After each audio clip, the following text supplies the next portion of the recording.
Le banquier Senghor, Ousmane, bien sûr le banquier Senghor. Alors, on va démarrer par Tribune Quotidien, hein, bien entendu, le quotidien du groupe des médias fait un peu le point. C'est vrai qu'il y a le point sur le Magal, il y a le point. Il y a le point justement sur ce double meurtre, chapeau bas aux hommes du commissaire Dour, qui est le DGPN. Franchement, la dextérité avec laquelle ils sont en train de gérer le dossier, mais machallah, rien à dire. Non, c'est pour vous dire, la police, elle est nationale.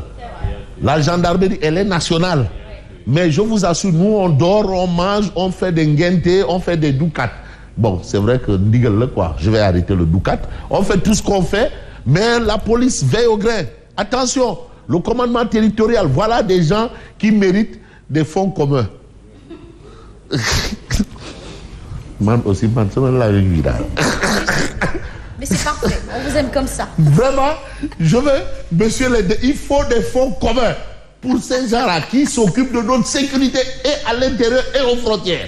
Commandement territorial, eaux et forêt, hein, tout, police, gendarmerie, eux, ils ont droit à des fonds communs. C'est vrai. Ah, c'est mon avis, hein.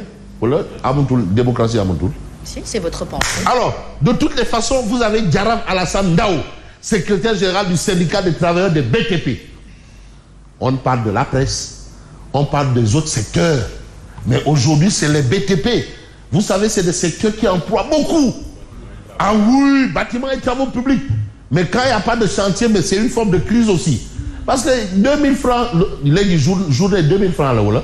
Avant c'était 3000. Les 2000 francs là, voilà. Ouais, 3000 ou 2000, je crois. Ah, 2000 francs, voilà. Non. En tout cas, ceux qui prennent 2000, manœuvre, c'est 3000. 3000, journée. Ben non, journée 3000. Il y en a qui vivent de ça. C'est-à-dire, il va au travail, il se débrouille à trouver quelque chose, il compte par transfert rapidement, son site de marché. Voilà. Et aujourd'hui, on vous dit que 10 000 francs, on dépense ou ben qui là. Bon. Mais on vous dit qu'il y a des centaines de milliers d'emplois aujourd'hui en sursis. Parce que les BTP, c'est quand même ça emploi. Mais attention, la dette intérieure. Tous ces gens-là, mais ils souffrent le martyre.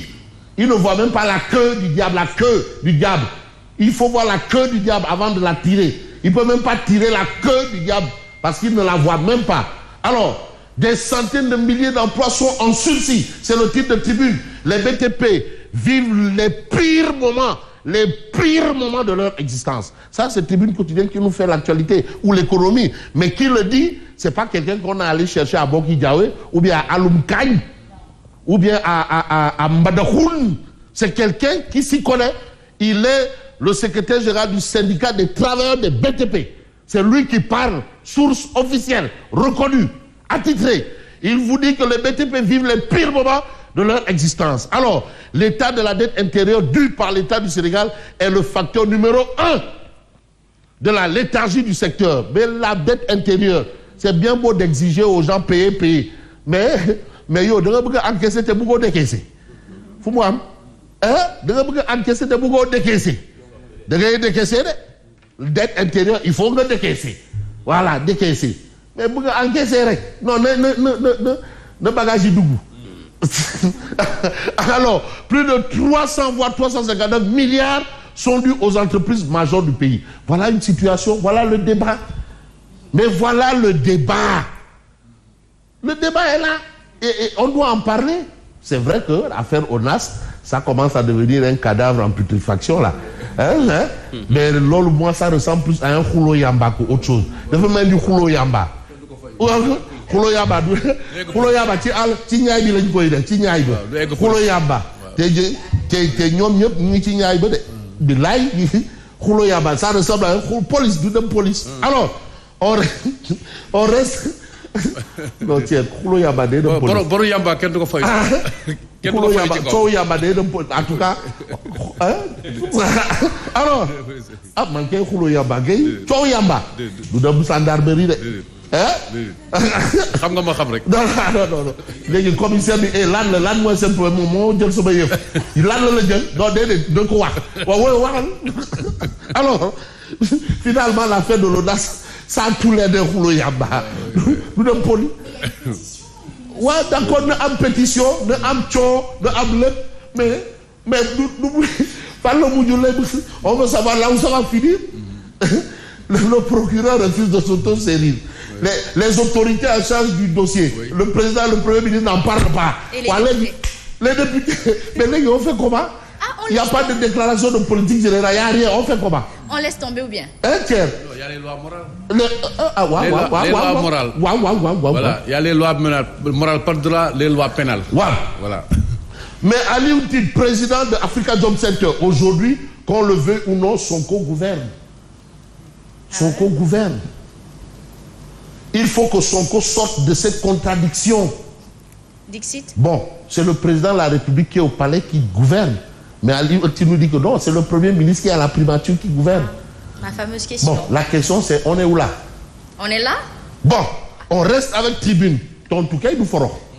En tout cas, vous avez qualifié d'opposant poltron. Quand on te qualifie de poltron, c'est qu'on dit que tu es une couille molle. Je parle français, hein. Je parle français. Qualifié d'opposant poltron.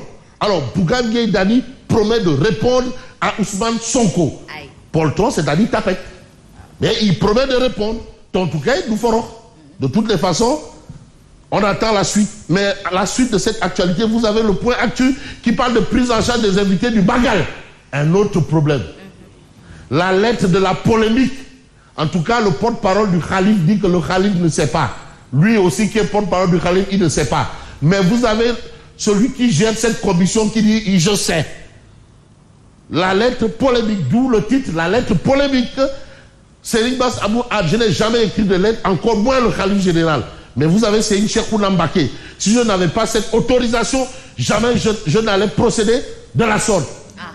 Bon, c'est vrai que le Khalif ne reconnaît pas la lettre, d'après son porte-parole, mais la lettre existe. Et qui a écrit la lettre? En tout cas, celui qui a écrit la lettre, c'est Serigne Cheikhouna qui a fait une sortie, mais la sortie de Ali Ountine intéresse le point actuel. Ali Ountine, qu'on le veuille ou pas, c'est Sonko qui gouverne. Bon, la question c'est, est-ce un problème? Après, c'est un tandem. Est-ce un problème? Est-ce un problème? Quoi? C'est Sonko qui gouverne. Est-ce un problème? Bien sûr, c'est plus qu'un problème. Au regard de la Constitution, au regard de la Constitution, c'est Diomaye qui gouverne. De la Constitution. Oui. Mais comme la Constitution donne aussi des droits aux députés, vous avez Moussa Diakhaté, président de la Commission des lois à l'Assemblée nationale, mais qui est aussi une autorité de l'État. Le président de la Commission des lois, il est une haute autorité de l'État. Le député Moussa Diakhaté, totalement perturbé, aujourd'hui, s'inscrit sur sa demande de mise en place d'une commission parlementaire sur la situation de l'audace. Parce que quand même, il y a tellement de bruit, on ne peut pas quand même fermer les yeux comme ça. Un cadavre, ça commence à pourrir, et quand ça pourrit, ça sent.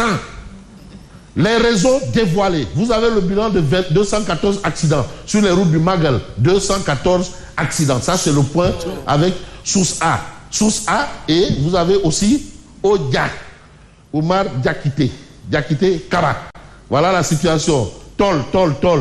Place BLD, Takou. Diomaye, président. Et vous avez Guy Marius Sagna, Mimi Touré et je crois Malick Gakou. Et aujourd'hui, il y a un vendeur de légumes. C'est Willard qui vend les légumes. Voilà. Donc c'est un peu, on est un peu au champ. Retour de marché ou bien champ? Parce que dans un restaurant, vous avez quoi en retour de marché? Oui. Voilà. Vous pouvez demander en retour de marché. Donc là, on est en retour de marché ou au champ. En tout cas, le champ est là, bondé de fruits et de légumes. Je crois que c'est ça. Maintenant, moi, ça ne fait pas de moi une légume. Je vous dis merci et bonne continuation. Très bien. Merci beaucoup à vous, Fabrice Nguema. Vous avez parfaitement raison.